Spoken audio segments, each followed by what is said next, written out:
Bonjour, bonsoir, ça dépend de l'heure à laquelle vous me recevez chez vous. J'espère que vous allez bien.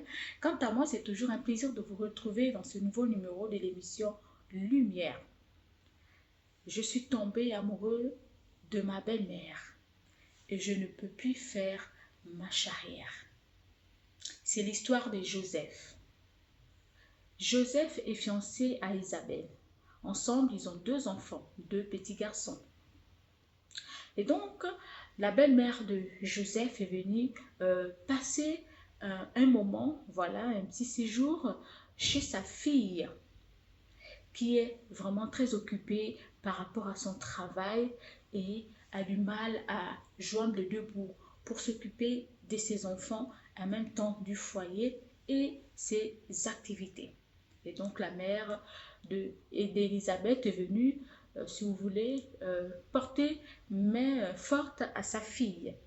Mais quand elle arrive, le beau-fils remarque que la belle-mère est plus dans le côté affectueuse avec son beau-fils.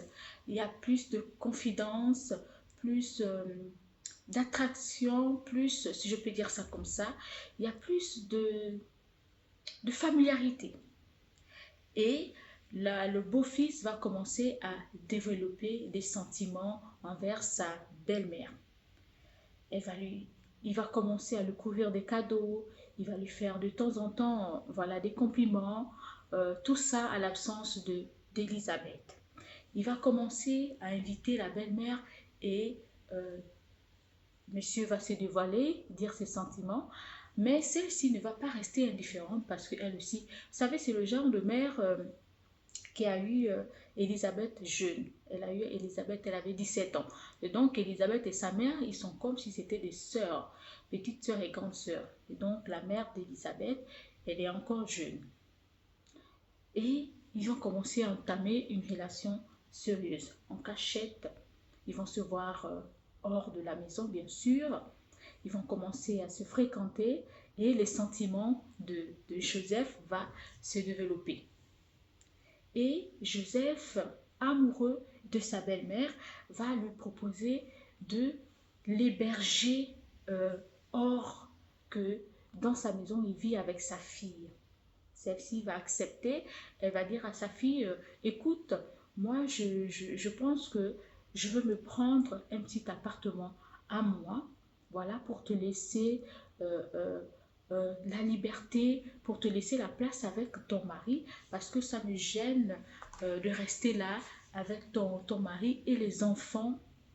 Vous n'avez plus votre vie de couple, vous n'avez plus votre vie intime. Il y a quelques gènes que j'ai remarqués. Je préfère vous laisser libre dans votre foyer. Et moi, de temps en temps, je viendrai prendre les enfants pour les vacances, pour les week-ends, pour essayer de te soulager. La fille, elle va accepter parce qu'il y a un moment, elle ne s'est pas retrouvée avec son homme. Donc, le beau-fils va aménager, voilà, l'appartement de sa belle-mère. Il va tout équiper et monsieur va faire comme si, comme s'il avait 2 femmes. Il va dire à sa fiancée, donc Elisabeth, écoute, moi, par rapport à mon boulot, de temps en temps, je vais m'absenter de la maison. Je vais faire 2 ou 3 jours dehors. Ah Seigneur Jésus, les hommes. Je vais faire 2 ou 3 jours dehors par rapport à mon boulot. Donc, je vais m'absenter les week-ends, en semaine, ça dépend si le boulot est vraiment beaucoup. Elisabeth va accepter. Mais, sauf que ce boulot, c'est pas vraiment le boulot qui est rémunéré. C'est une cachette, si vous voulez, c'est une couverture pour pouvoir avoir le temps de rencontrer, d'être à l'aise et passer ces beaux moments-là avec Elisabeth, avec la mère d'Elisabeth, autant pour moi. La relation va se poursuivre et la mère d'Elisabeth aujourd'hui est enceinte de 6 mois. Et Joseph ne sait pas comment faire pour annoncer cela à Elisabeth. Donc, Il a 2 enfants avec Elisabeth et monsieur est amoureux de sa belle-mère. Monsieur ne peut plus se passer de sa belle-mère. Il est amoureux. Il me dit, Madame, Elisabeth, je l'aime bien. C'est une femme bosseuse, elle est très ambitieuse. C'est vraiment une femme au foyer. Elle sait s'occuper de ses enfants. Et je l'aime. J'aime bien ce côté ambitieux. J'aime bien ce côté d'elle, de femme battante et surtout caractérielle. Mais sa mère, donc ma belle-mère, elle a un côté plus maternel, plus protectrice, plus, si vous voulez, douce. Et moi, j'aime ce côté-là. J'aime ce côté d'elle, affectueuse, maternelle, protectrice, etc. Et quand je suis avec elle, je me sens protégée, je me sens homme parce qu'elle me donne, elle sait me donner ma place d'homme, elle sait me valoriser, elle sait m'accueillir, elle sait me consoler, elle sait me parler. Et je ne peux plus m'en passer d'elle. Elle est comme un paracétamol. Quand je mal à la tête, je la prends, je me sens bien. Je ne peux plus m'en passer d'elle. Que faire? Je ne veux pas perdre Elisabeth parce que c'est ma fiancée, c'est la mère de mes enfants. Mais je ne veux pas aussi non plus perdre ma belle-mère parce que ce côté maternel-là me donne l'équilibre de pouvoir supporter et garder ma famille. Mes lumières. Cette histoire est rocambolesque, digne d'un film de... Je ne sais même pas comment dire. De taper d'eau entre mère et fille. Si je ne sais pas s'il faut dire ça comme ça ou quel terme employer. Joseph qui ne sait pas comment faire pour annoncer à sa fiancée, à Elisabeth, qu'il a enceinté sa belle-mère. Et la belle-mère aussi, elle ne veut pas perdre Joseph. Si vous étiez à la place de Joseph, dites-moi, qu'aurez-vous fait à cet instant-là? Joseph. Et pourtant, vous avez un nom saint. Vous avez un nom béni. Joseph. Je ne sais pas si vous avez reçu l'amour maternel. Je ne sais pas si vous avez reçu l'amour de votre maman. Je ne sais pas, je n'ai pas voulu rentrer dans votre vie de famille par respect. Je ne sais pas si vraiment vous avez reçu l'amour de votre mère. Parce que quand on a reçu l'amour de sa mère, quand on a été élevé par ses 2 parents, que ce soit la mère ou le père, il y a des choses qu'il ne faut pas faire. Vous êtes rentré dans la vie d'Elisabeth parce que vous l'aimez, parce que vous avez trouvé en elle une femme battante, une femme ambitieuse. Votre belle-mère arrive chez vous, vous développez des sentiments jusqu'à ce que vous sortez avec votre belle-mère. Joseph. Il y a des choses qu'il ne faut pas faire. Il y a des choses qu'il ne faut pas faire. Après, je ne suis pas là pour vous donner des leçons. Je ne suis pas là pour refaire votre éducation. Je respecte. Mais je ne peux pas comprendre le choix de sortir avec la belle-mère. Donc, votre belle-mère. Je ne peux pas comprendre le choix que la belle-mère aussi accepte de montrer sa nudité en tant que belle-mère. Et jusqu'à tomber enceinte de vous, sachant que vous avez 2 enfants, 2 beaux petits garçons avec sa fille. Ça, je n'arrive pas à le comprendre. comment est-ce que c'est arrivé jusqu'à ce que vous enceintez la mère de votre fiancé.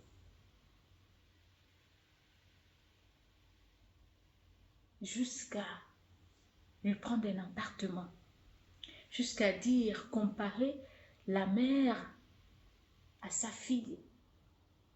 Votre belle-mère, elle est plus affectueuse, elle est plus protectrice. Ça veut dire que quand vous étiez jeune, vous avez manqué l'amour maternel. C'est pas possible.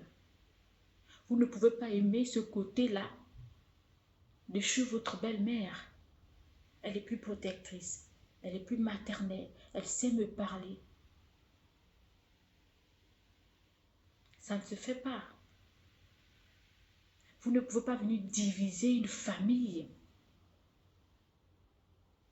Là, je m'adresse à vous d'abord.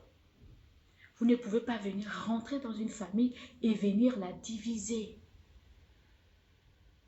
Une mère reste une mère. Et un homme ne peut pas venir séparer une mère de sa fille. Et surtout pas de cette façon-là. Qu'est-ce qui vous a pris?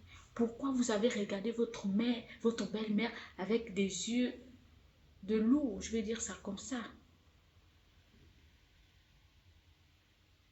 Parce que le loup, c'est un prédateur. Le respect que vous portez pour votre mère, c'est ce même respect-là que vous devez à votre belle-mère. Quel que soit ce qui est arrivé ou bien ce qui s'est passé. Vous devez mettre un terme, vous ne devez même pas la regarder avec des yeux de quelqu'un qui la veut sur son lit. Si c'est elle qui a commencé, ou si c'est vous, vous ne devez même pas céder. Parce que c'est votre belle-mère, c'est la mère de votre fiancé, de votre femme. C'est la grand-mère de vos enfants. Comment vous allez gérer cette situation? Parce que même si moi je donne mon avis, même si moi je vous ai donné quelques conseils, mais comment vous allez la gérer? Parce que moi je ne vis pas cette situation-là avec vous. Est-ce que vous avez pensé à vos enfants? Est-ce que vous avez pensé à celle qui partage votre vie, qui vous a donné 2 enfants? Comment elle sera? Elle va vous perdre vous. Et elle va perdre l'estime de sa mère. Et elle va perdre aussi sa mère. Après, quelles que soient les années, elle peut peut-être pardonner à sa mère, mais pas vous quand même. Vous ne pouvez pas rentrer dans la vie d'une femme et venir détruire. Ça, c'est plus que tuer quelqu'un. C'est plus que tuer quelqu'un. Vous avez tort, vous n'avez pas raison. Et qui plus est, vous ne voulez même pas se séparer d'elle. Vous l'avez enceinte. Ça veut dire que vous la voulez aussi comme femme. Dans ce cas, laissez Elisabeth partir et faites votre vie avec la belle-mère. Parce que vous êtes amoureux. Vous l'avez enceinte. Et vous ne voulez pas la laisser. Vous voulez lui garder.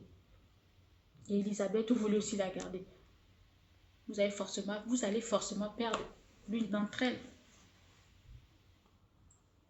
Vous allez forcément perdre l'une d'entre elles.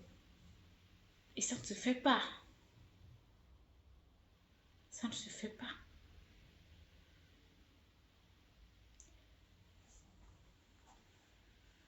Il faut assumer. Vous êtes un homme. Il faut assumer ce que vous avez fait.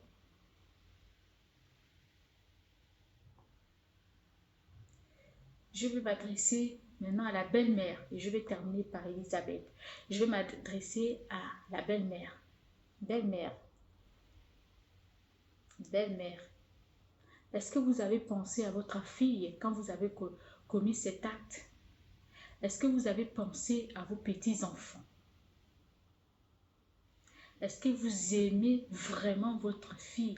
Parce que quand on aime son enfant, on ne peut pas. Il y a des choses qu'il ne faut pas faire. Quand on est une mère, même si vous étiez attiré, vous êtes laissé emporté par les paroles de votre beau-fils. Et vous l'avez montré sa nudité, votre nudité à vous. Vous avez vu celle de votre beau-fils. Il y a inceste, il y a abomination, il y a trahison. Même si c'était fort, c'était plus fort que vous, mais allez-y ailleurs. Ne venez pas commettre l'adultère, ne venez pas, même pas l'adultère, ne venez pas commettre l'inceste, l'abomination dans la vie, dans la maison de votre fille.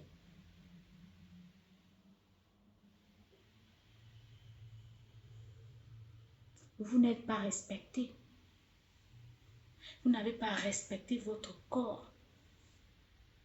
Vous n'avez pas respecté la femme que vous êtes. Vous n'avez pas respecté vos enfants. Vous n'avez pas respecté votre fille.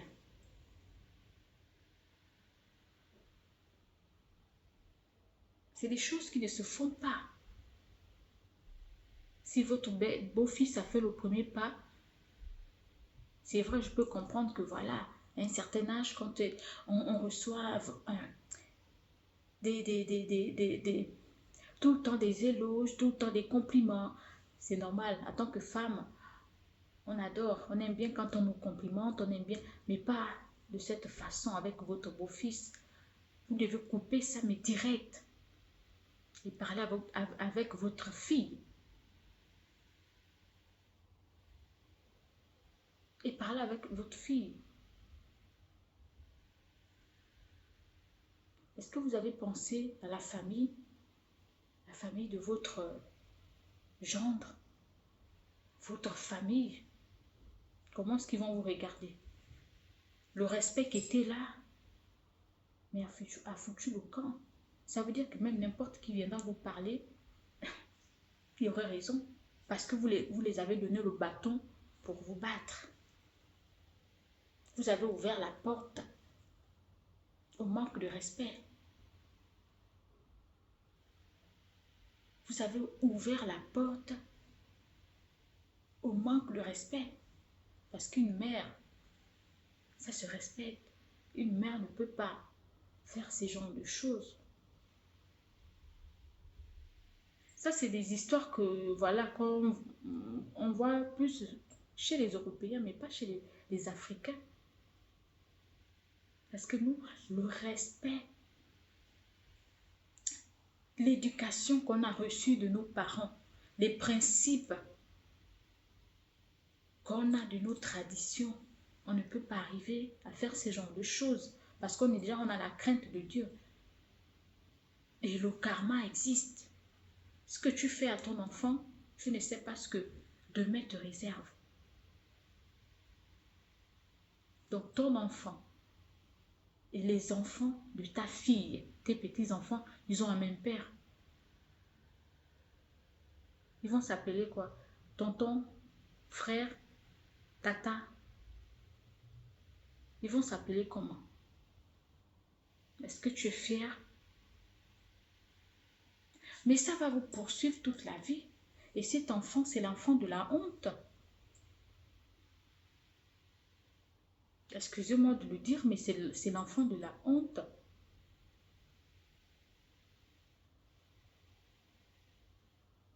C'est pas bien. C'est pas bien. Et je vais terminer avec Elisabeth. Elisabeth, peut-être que tu tomberas sur cette vidéo. Je ne sais pas quand est-ce ton fiancé va décider de t'en parler. Mais je te demande de prendre tes bagages et partir. Je te demande de prendre tes bagages et partir, ma chérie. C'est même pas la peine de te battre. Ça va être dur par rapport à tes enfants. Ça va être dur par rapport aux années que vous avez passées ensemble avec Joseph. Mais prends tes bagages. Sors de cette relation. Vous n'êtes pas mariés. tant mieux. Vous êtes fiancé avec 2 enfants. Laisse ta mère dans ce foyer ou dans cette relation.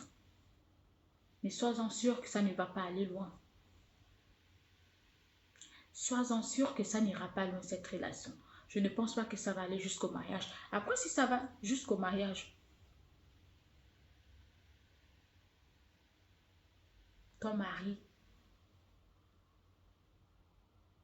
dès lors qu'il a regardé ta mère avec des yeux d'amoureux, n'est plus ton mari. Ton mari, lorsqu'il a vu la nudité de ta mère, alors dans ce cas, il n'est plus ton mari. Il appartient à ta mère maintenant. Laisse-les. Joseph reconnaît que tu es une femme. Vous êtes une femme forte et ambitieuse. Gardez cette force-là, vous, pour ce que vous allez traverser. Et refaites votre vie. Éloigne-toi d'eux. Éloigne-toi d'eux. Éloigne-toi d'eux. Laisse-les. Qu'il parte. Il a fait son choix parce qu'il ne peut pas laisser sa belle-mère, il l'a dit. Il aime.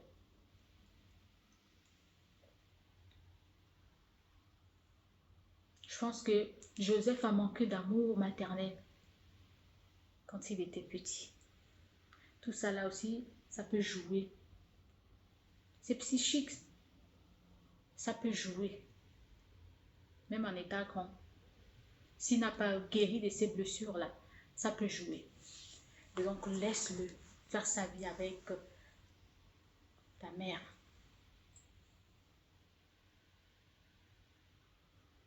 Vous savez, on apprend tous les jours. On apprend tous les jours. Les histoires qu'on écoute, qu'on entend par-ci et par-là, nous enseignent, nous tous, nous ne sommes pas épargnés, personne n'est épargné. Mais faisons attention, parfois des actes qu'on pose, parce qu'on ne sait pas de quoi demain est fait. La roue tourne, la vie peut basculer d'un jour à l'autre, d'un moment à l'autre. Et là, on va vivre même les pires moments de notre vie. Donc, pour éviter de tirer la chaîne de malédiction derrière nous, il y a des choses parfois qu'il ne faut pas commettre. Parce que tout se paye ici-bas. Il y a des choses qu'on ne peut pas commettre. On apprend des histoires, même dans des films. Il y a des films tirés des faits réels. On apprend. On essaye de faire attention. De ne pas vexer quelqu'un, de ne pas offenser quelqu'un, de ne pas blesser quelqu'un. Voilà pourquoi la prière est importante. Il faut avoir Dieu dans sa vie pour pouvoir avoir le discernement et éviter certaines choses et de tremper dans l'abomination. D'accord? En tout cas, courage à toi, Joseph. Tu es un homme, tu as choisi de séparer 2 femmes, la mère et son enfant. Alors assume comme un homme et règle vos problèmes. Réglez vos problèmes.